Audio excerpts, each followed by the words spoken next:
Hi everybody, welcome to another edition of First Person, sponsored by the good people at the Crystal Room in Troy. Events perfected, their motto at I-75 and Route 55 across from Kroger's. For your next event, whatever it is, large or small, you'll like the amenities, the staff, the service, and the location. Conveniently located in Troy in the heart of Miami County. Call 552-7680, ask for Jessica Brown, and plan your next event. Make it the best ever. The Crystal Room sponsored First Person on Press Pros. The gentleman to my right I've worked with for 15 years in various means of sports coverage in Miami County. He's Joe Neves, the former sports director at WPTW Radio, and a guy that I particularly look forward to talking with this week as we sat here on the threshold of the 2015 football season, because I dare say of all the people and all the things that you and I have done over the past 15 years on radio and online, I don't think I've ever known anyone who has more passion for football than you do, Joe Neves. It doesn't matter what level. I think you're just as happy to watch high school as you are your beloved Browns on Sunday. And this is your time of year, and I'm glad to have this opportunity. We're going to talk football tonight. Hey, I'm looking forward to it. Thanks for having me. Okay, first of all, the thing I want to mention, and I'm writing this week for our picks page on Friday, Joe, is the fact that I don't think I can remember a year in the past 10, 15, going back that far, where there's so much anticipation for this particular season, and I think you know why. Principally for the fact that the three teams from the one league up north, that being the MAC, that won titles last year, almost 50% of the OHSAA titles, and you know, they got some strength coming back this year, and the question is, could they do it twice? Yeah, can they do it again? Can you repeat the three state championships? And that's unheard of. You know, most leagues don't even have that opportunity because they don't have teams in three divisions in one league. So it's a unique situation as far as that's concerned. And I think there's a lot of enthusiasm outside of the MAC because of what Minster did. Because Minster proved that, hey, if you get in, anything can happen. Because I don't think very many people thought in August, and maybe even not the first week of November, Minster's going to win the state championship in Division 6. But once you they certainly didn't think that. They didn't think that. But once you get in, that's the whole key, is getting in. Anything can happen. And they proved it last year. You go back to when Pickle won in 2006. A lot of people don't remember they were a 7 seed. In their region. They almost didn't get in and had to play all their games on the road. The key is getting in. And so there's a lot of anticipation, a lot of places, but certainly a lot of focus on MAC. And one of the things unique about that situation this year is the fact that when you look at Marion Local, they've won 8 in 14 years.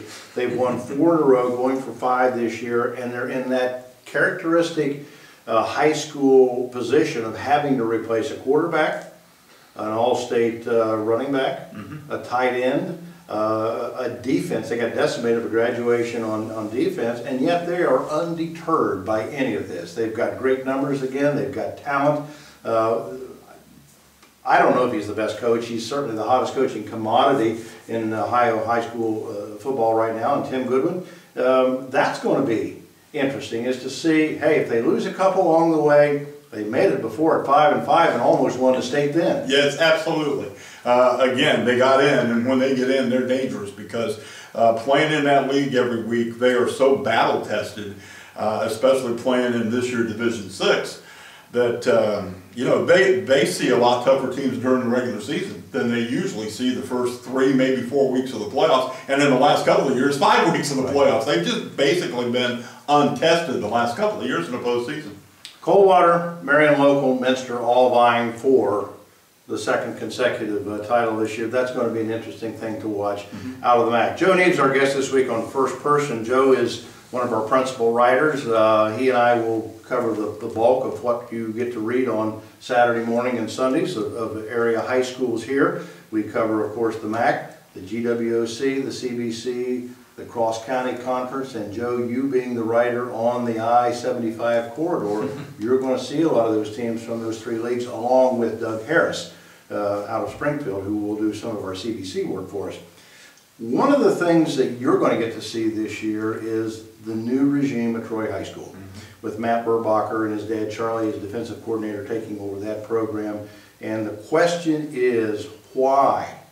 Why over the last 5-6 years? You mentioned 2006 in Pickle when they won the title. They've barely been a 500 program since that time. Right. Troy, the last 3 years, have won 3-4 games, have really struggled. Your thoughts on the situation with the Miami County's two principal schools, at least the two biggest schools, and their struggles in football right now? Well, I think basically the number one problem has been talent. You know, I think when, and we talk about it all the time, things moving in a cyclical manner. Mm-hmm. You know, you go through periods where you have a lot of athletes in your school. Then you go through periods where you don't have very many athletes in your school.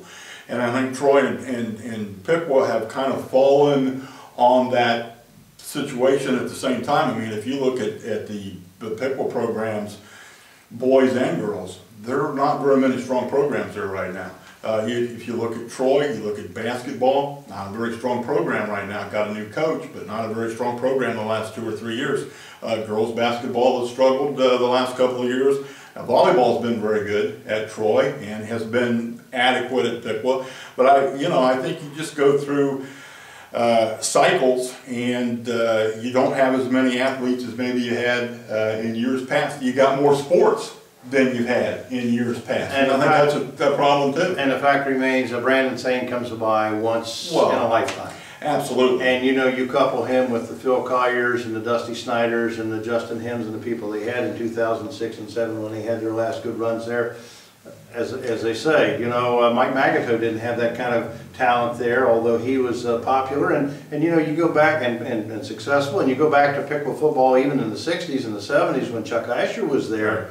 You know, you look at some of those records there, as you say, the cycle of athletes and the combination of having all the right athletes at the right time.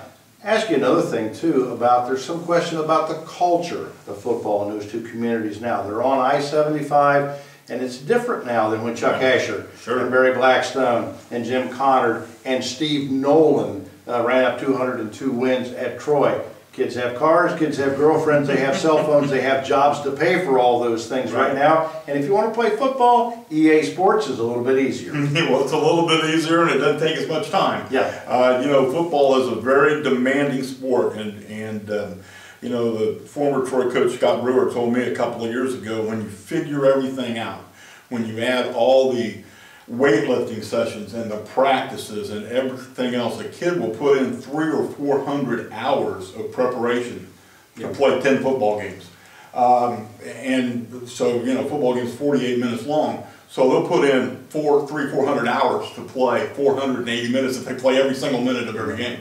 It's a big commitment, and you know, a lot of kids anymore, especially in communities the size of Troy and Covington, or Troy and Pickwa, it's better, or maybe more beneficial to the kid to have a job, to have a car, to have a girlfriend, that kind of thing, than maybe to commit that time to play high school football. So it's something that coaches are battling constantly. It also kind of leads to the summation that people have that as far away from the interstates you can get out into the rural areas like Mercer County, Auglaize County, where Friday night lights are still the big thing to do, is a major reason why Coldwater and Marion Local and Minster and those teams like that are so successful. Yeah, absolutely. I don't think you can argue with that. I know. I tell you, the biggest memory I've had the last 3 or 4 years was last October when you know, I had the opportunity to cover the Marion Local Coldwater game. I mean, that was just incredible from the crowd. It was an event from the crowd. You know, the 50-50 run was $6,800. I almost fell off my chair, and it was just it was a special night, and it was in the middle of October. They weren't playing for a state championship. They weren't even playing for a league title at that point. I mean, it was the middle of the season, but it was just a special event, and it's hard to replicate that in Pickwa and Troy. It's a tough thing to do. Staying in Miami County, and I mentioned a moment ago Troy High School, but Troy Christian, the 4 years now under Steve Nolan. He has rebuilt that program. He's rebuilding that program. Their numbers are up this year. The enthusiasm, anticipation is up there this year, and they're playing for the next 2 or 3 years many of the teams in the cross-county conference. So their competition level is going to be up, playing in absence of Bradford, which is not playing a conference schedule temporarily. And, you know, that is another anticipation for area football. And they have one of the more unique 1,000-yard runners in the area, Luke Dillahunt. Well, they really do. And he's a guy that's really going to carry the load for them again this year, obviously. But, you know, I think there's a lot of excitement at Troy Christian because of that schedule upgrade. Because no longer is there the Miami Valley Christian Academy that nobody's ever heard of before, but there's Arcanum, there's Covington, there's Miami East, there's Tri-County North. Not only schools that people have heard of, but winning, traditionally good football programs that Troy Christian now is going to be on the field with. Jeff Sakel, the athletic director, who was at the heart of getting all this put together for the Eagles, you know, he's very excited about it. The fact that they can put an opponent on the field that the fans are familiar with. If it's an away game, it doesn't take 2.5 hours to get there, and it doesn't take the other team's fans 2.5 hours to get to Troy. It's going to be a great situation for everybody concerned. And speaking of the cross-county conference, let's talk about that for a minute, because last year being 2014, the first year since there was a Bush and a White House, and the Covington Buccaneers did not win this league. An epiphany of sorts last year when you consider that teams like Tri-County North, Twin Valley South, Miami East, all those teams registered wins over Covington last year in the league. Arcanum played them very tough this year, and you know, suddenly that league showing some balance across, some parity, if you will, across the league, and a little strength. The fact that the number of teams, 3 of them last year, that made the playoffs, I think. Yeah, you know, the assumption is when you look at that is Covington had a down year. The reality of it is the league had an up year. You know, Miami East has been strong for several years now. Tri-County North has been a factor. Twin Valley South had the best year they've had in a long time. 20 years. Yeah, National Trail has gotten better the last 3 or 4 years. So the league is not what it used to be, and that's good. It's not necessarily good for Covington because, you know, you've got more challenges every week. Except they welcome the competition. Well, they welcome they welcome the competition, and they were a young football team a year ago. They'll be better. And beat up. Yeah, very beat up. A lot of injuries. They'll be better this year. I would be remiss, too, if I did not mention, I think one of the dark horse favorites that I'm looking at this year is the Arcanum Trojans. T.J. Powers in his 4th year. They returned 9 starters on both sides of the ball. Big kids, size, some depth, some skill. They think they can make a run in postseason this year. Well, and I tell you what, experience is golden in high school football. And I mean, when you got 9 starters coming back both ways, yeah, you're definitely one of the favorites in that league without any question. You have to get off to a good start, and they get Covington in week 2, so we'll see early. And it all starts this Thursday night. Of course, this is opening week. We'll see Troy and CJ on Thursday night. And then Friday night starts our regular cycle of coverage of area sports. Joe Neves riding the I-75 corridor. I typically would be in the MAC on most Friday nights, and we certainly hope our stories are edifying and entertaining for you. Our readership has been wonderful for the last 2 or 3 years, and we're looking for another upgrade in that again this year, or uptake in the number of people who come to PressProsMagazine.com. Wonderful to have you to work with on Friday nights. As I say, I don't know anybody who enjoys football at any level. I do like it. Than Joe Neves. And love working with you in Press Pros. It's a great thrill. Great to have you. Yes, sir. All right, buddy. That wraps up this edition of First Person, again sponsored by the Crystal Room in Troy. Events perfected. Their motto: call 552-7680. Talk with Jessica Brown to schedule your next event, big or small. As I say, at I-75 and Route 55, their convenience, their amenities, the staff, and their excellence will make it your best event ever. For our sponsors, for Joe, and all the people out there who enjoy and support high school sports on PressProsMagazine.com, we thank you for that support. Look forward to seeing you again next time on another edition of First Person.